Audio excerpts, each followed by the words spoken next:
अस्सलाम वालेकुम। Imaging experts Pakistan की एक और एपिसोड के साथ मैं हूं सैयद मुदब्बिर ज़ादी। इंटरवेंशनल रेडियोलॉजी के हवाले से हमने बात करी थी। उसके एप्लीकेशन में क्या-क्या एडवांसमेंट है, क्या-क्या नई चीज़ें आ रही हैं।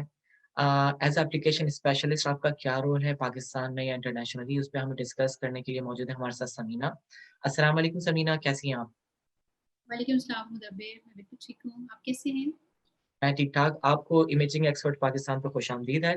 अपने बारे में हमारे सुनने वालों को एक ब्रीफ इंट्रोडक्शन दीजिएगा please. Thank you so much regarding imaging expert Pakistan कि आपने एक बहुत अच्छी एफर्ट है, आपने स्टार्ट किया है। हम सीनियर्स हैं और हमारे बहुत सारे जूनियर्स इनकमिंग हैं। ये उनके लिए बहुत इन्फॉर्मेटिव प्रोग्राम है। और अपने बारे में थोड़ा इंट्रोडक्शन देना तो मैं बहुत ब्रीफ सा इंट्रोडक्शन दूँगी क्योंकि खुद बोलने से नहीं पता चलता। बहुत सारे लोग बताते हैं कि हम क्या हैं। अ, मैं पायनियर्स मेडिकल इमेजिंग टेक्नोलॉजिस्ट में से BSc honours medical imaging technologist हूँ। ग्रेजुएट किया मैंने यूनिवर्सिटी ऑफ हेल्थ साइंसेज से और इसके बाद लाइफ के बहुत सारे एक्सपीरियंसेस। फर्स्ट मेरी वर्किंग स्टार्ट हुई रेडियोलॉजी में और उसके बाद मुझे जो इंटरेस्ट था, मुझे इंटरवेंशन में बहुत ज़्यादा था interested. I was interested in intervention, cardiology as well as radiology, just you can say in angiography. तो बस उस शौक की बेस पे मैंने as a cath lab technologist काम किया और उसके बाद एज एप्लीकेशन स्पेशलिस्ट कैनन में काम कर रही हूँ। आप आप बताना चाहेंगी कि इंटरवेंशनल रेडियोग्राफी या एंजियोग्राफी जो है वो क्या है? सबसे पहले हम उससे स्टार्ट करते हैं। इंटरवेंशनल एंजियोग्राफी एक गोल्ड स्टैंडर्ड प्रोसीजर है जिसमें हम कॉन्ट्रास्ट मीडियम और एक्सरेज की हेल्प से पेशेंट को इंजेक्ट करते हैं और हम विजुअलाइज कर सकते हैं पेशेंट की arteries as well as veins जहाँ पे ब्लॉकेज है या स्टेनोसिस है। उसके बाद फिर हमारे जो कार्डियोलॉजिस्ट हैं या फिर रेडियोलॉजिस्ट हैं, प्रोसीजर की बेस पे कि हम रेडियोलॉजी का कर रहे हैं या कार्डियोलॉजी में कर रहे हैं इंटरवेंशंस, वो देख लेते हैं स्टेनोसिस कितना है। फिर उस स्टेनोसिस की बेस पे या तो हम, अगर तो हम सिर्फ डायग्नोस कर रहे हैं, डायग्नोस करके हम किसी और ट्रीटमेंट की तरफ लेके जाना चाह रहे हैं। फॉर एग्जांपल अगर कार्डियोलॉजी में हमने कॉरोनरीज एंजियो की है तो उस कॉरोनरीज में हमने पेशेंट का अगर डिजीज़ ज़्यादा है तो हम बाईपास की तरफ जाएंगे या फिर उसको मेडिकल मैनेजमेंट की तरफ रखना है या फिर हमने उसकी स्टेंटिंग करनी है। तो ये हमारे पास diagnostic as well as therapeutic two purposes के लिए हम लोग एंजियोग्राफी यूज करते हैं। अच्छा, एंजियोग्राफी में एप्लीकेशंस ज़्यादा होती हैं, कितनी एप्लीकेशन होती हैं, उनको आप डिस्कस करना चाहेंगी? यस, एंजियोग्राफी में जैसे कि आप लोग देखते हैं सीटी है, एमआरआई है, उसमें डिफरेंट एप्लीकेशंस हैं जिनकी बेस पे हम डिफरेंट रीजन्स को स्कैन करते हैं। अब अगर आप एंजियोग्राफी को लेते हैं तो इसमें कार्डियोलॉजी की डिफरेंट एप्लीकेशंस हैं और रेडियोलॉजी की डिफरेंट एप्लीकेशंस हैं। अगर मैं देखती हूँ कार्डियोलॉजी में फर्स्ट ऑफ ऑल टैवी। टैवी मीन्स यानी कि एओर्टिक वाल्व। एओर्टिक वाल्व अगर किसी पेशेंट का डैमेज हो गया है तो इससे पहले हम क्या करते थे, हम उस पेशेंट को aortic valve implantation through surgery करवाते थे। But now this is very good application in angiography कि हम एंजियोग्राफी की मशीन में ही पेशेंट को लटा के तो उसका वाल्व जो है इम्प्लांट कर सकते हैं without open heart surgery in cath lab we can do. और इसके अलावा हमारे पास एप्लीकेशंस में आ जाती हैं टैवी के बाद अगर कार्डियोलॉजी में देखा जाए डिफरेंट वेसल्स की मेजरमेंट्स आ जाती है जिसको हम QCA, QVA, LVA different name से आती है। हर जो वेंडर्स हैं जो मशीन के यानी कि डिस्ट्रीब्यूटर्स हैं जो डिफरेंट मशीन्स हैं एज यू नो, क्योंकि एक मशीन पे एक प्रोसीजर हर कस्टमर की अपनी चॉइस होती है। कोई कैनन यूज़र है, कोई तो शिबा यूज़र है, कोई सेमंस, कोई फेलिप्स, कोई जी। इस तरह से बहुत सारी एप्लीकेशन ऑलमोस्ट सबकी मिलती जुलती हैं। तो इसके अलावा हमारे पास सेरेब्रल में अगर देखा जाए तो सेरेब्रल एनोरिज्म मेजरमेंट्स आती हैं और कार्डियोलॉजी के हवाले से हम लोग स्टेंट मेजर कर सकते हैं, stent enhancement, OCT optical coherence tomography होती है, एफएफआर प्रोसीजर्स किए जाते हैं, आईवेस प्रोसीजर किए जाते हैं, इंट्रावास्कुलर अल्ट्रासोनोग्राफी जिसे बोलते हैं। और लाइक इन जब हम सेरेब्रल या फिर रेडियोलॉजी के केसेस देखते हैं, तो रेडियोलॉजी में हमारे पास एलसीआई, लो कॉन्ट्रास्ट इमेजिंग, जैसे कि पहले हम सीटी में लटा के पेशेंट के सेक्शंस लेते हैं, इस तरह से हम एंजियोग्राफी में भी कर सकते हैं। हमारे पास 3D इमेजिंग होती है। 3D इमेजिंग में आप सिंगल कॉन्ट्रास्ट इंजेक्ट करेंगे और 3 डायमेंशनल आप देख सकते हैं इन एंजियोग्राफी। रोटेशनल डीएडीएसए, और इसके अलावा हम विट्रिया पे उसी पेशेंट की पोस्ट प्रोसेसिंग कर सकते हैं, जो भी हमारे पास एरिया हमने एक्वायर किया है। फॉर एग्जांपल अगर हम रेडियोलॉजी में जाते हैं, इंटरवेंशन रेडियोलॉजी में हम लोग सेरेब्रल, कैरोटिड और upper limbs angios, renal angios, lower limb angios, यानी कि पूरी बॉडी की हम लोग एंजियोग्राफीज करते हैं। इसमें हमारे पास जो सबसे बड़ा एडवांटेज हमें ये मिल जाएगा कि हम डायग्नोज तो कर रहे हैं, डायग्नोस्टिक हो रहा है कि अगर कॉन्ट्रास्ट मीडियम आपने जैसे इंजेक्ट किया, आपको वो वेसल का पता चल गया कि वेसल नॉर्मल है, स्टेनोसिस है, कितना स्टेनोसिस है, और उसी वक्त हमारे जो कंसल्टेंट्स हैं ये प्लान कर लेते हैं कि हम इसको थेराप्यूटिक की तरफ ले जाएं।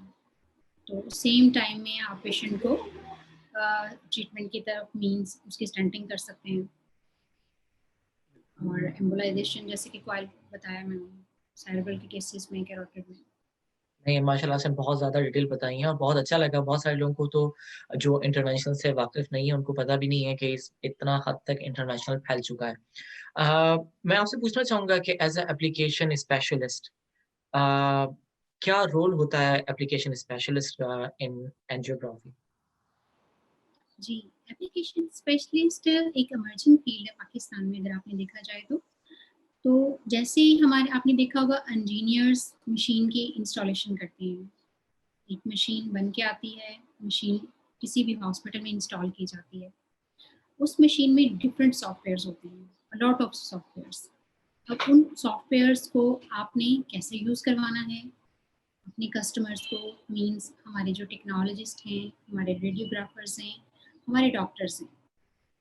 अब उसमें जितने सॉफ्टवेयर्स हैं उसकी सेटिंग्स और उसके बाद उसकी डेमोन्स्ट्रेशंस, कैसे हम प्रोसीजर्स करेंगे, और कितनी हमारे पास एप्लीकेशंस आ गई हैं, कौन से रीजन को, कौन सी एप्लीकेशन को अप्लाई करके हम किस तरह से उसको डायग्नोज कर सकते हैं, किस तरह से अपना इमेज देख सकते हैं। तो ये सारा जो रोल है, ये सारा काम है एक एप्लीकेशन स्पेशलिस्ट का है।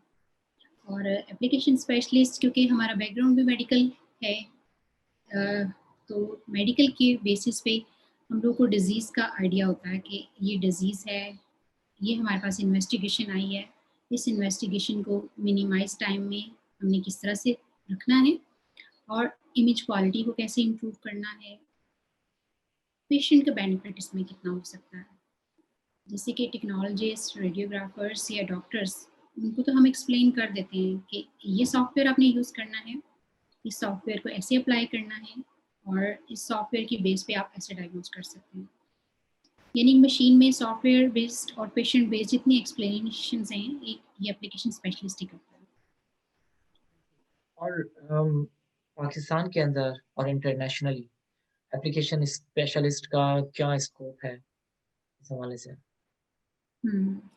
पाकिस्तान में जैसे कि मैंने थोड़ी देर पहले ज़िक्र किया, ये एक इमर्जिंग फील्ड है। इससे पहले कोई इतने ज़्यादा एप्लीकेशन स्पेशलिस्ट नहीं थे, अवेयरनेस भी नहीं थी कि एप्लीकेशन स्पेशलिस्ट होता क्या है। यानी बीएससी ऑनर्स कर ली, ग्रेजुएट हो गए, बट हम लोग डिफरेंट मोडेलिटीज़ पे काम कर रहे थे, एज़ अ टेक्नोलॉजिस्ट या एज़ अ रेडियोग्राफर। लेकिन एप्लीकेशन स्पेशलिस्ट पाकिस्तान में आहिस्ता-आहिस्ता अवेयरनेस हो रही है, और हमारे जो टेक्नोलॉजिस्ट हैं वो इसको ज्वाइन कर रहे हैं।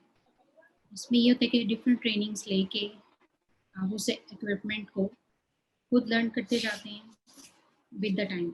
जब खुद लर्न हम कर रहे हैं, तो इस तरह से फिर हम दूसरों को भी वो वाली अपनी जितना हमारा नॉलेज होता है हम उनके साथ शेयर कर रहे हैं। और इंटरनेशनली अगर हम देखा जाए तो इंटरनेशनल लेवल पे तो डे वन से एप्लीकेशन स्पेशलिस्ट थे। उनमें जैसे कि मेरी बहुत सारे लोगों से मुलाकात होती रहती है दूसरी कंट्रीज़ में जाके, जापान चले जाएँ आप, अमेरिका चले जाएँ आप, यूके चले जाएँ, आप किसी भी कंट्री में चले जाएँ, वहाँ पे डेडिकेटेड एप्लीकेशन स्पेशलिस्ट ही एप्लीकेशन का सारा काम कर रहे होते हैं। तो स्कोप तो बहुत ज़्यादा है। तो पाकिस्तान में भी अल्हम्दुलिल्लाह अवेयरनेस है, काम स्टार्ट कर दिया है।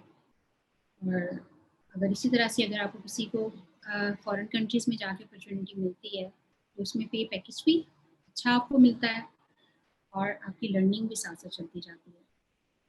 ऐसा नहीं है कि एक जगह काम किया और लर्निंग स्टॉप हो गई। सही है।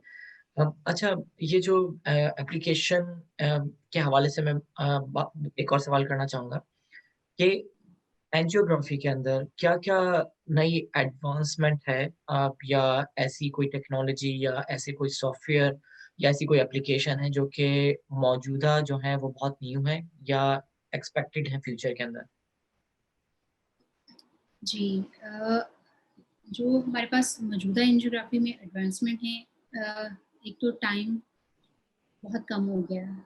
पहले स्कैनिंग में और इक्विपमेंट भी कुछ इस तरह से होता था जिसमें टाइम प्रोसीजर्स का बहुत लंबा होता था।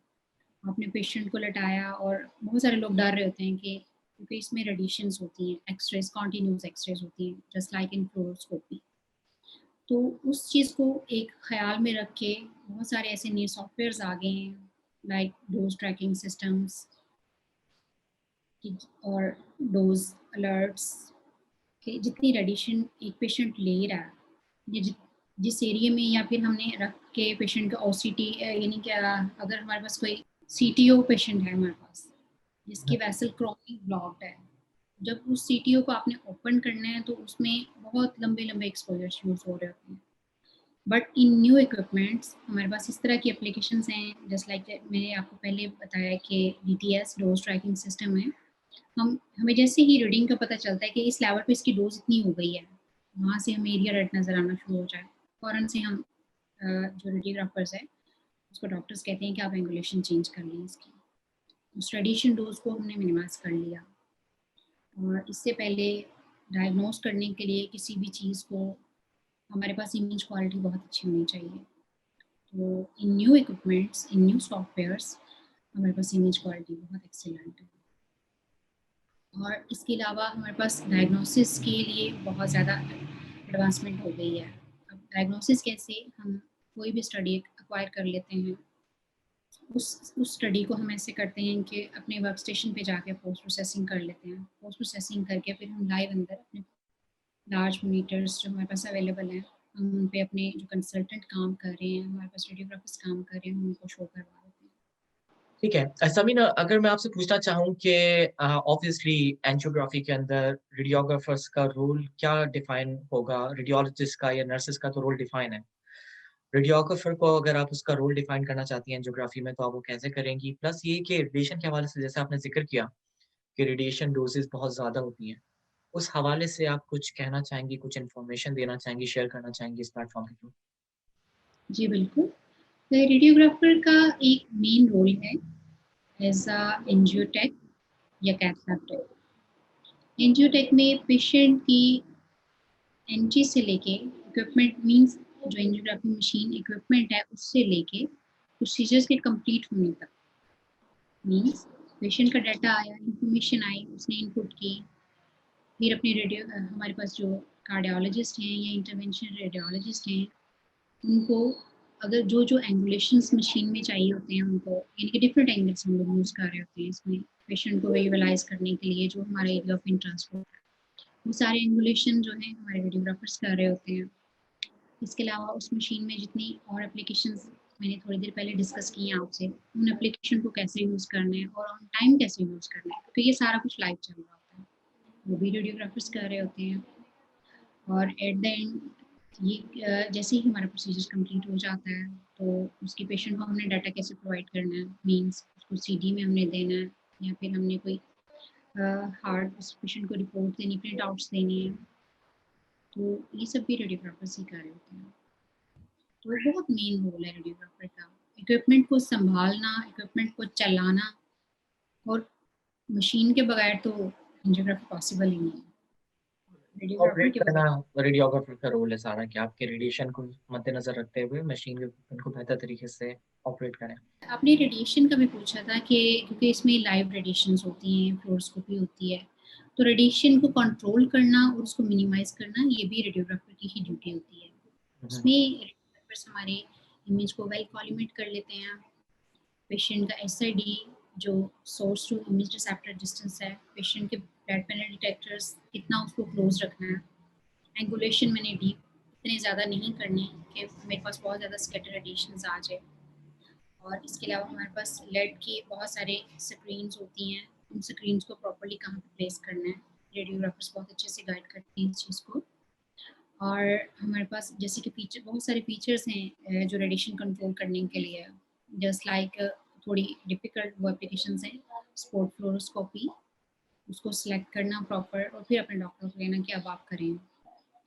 और इसके अलावा हमारे पास स्पोर्ट वो है, स्पोर्ट रीजन ऑफ इंटरेस्ट, इसको कैसे वो भी रेडियोग्राफर सेलेक्ट करते हैं और उसके बाद डॉक्टर्स उसको लाइव फ्लोर में लेके जाके तो उस एप्लीकेशन को यूज़ करते हैं।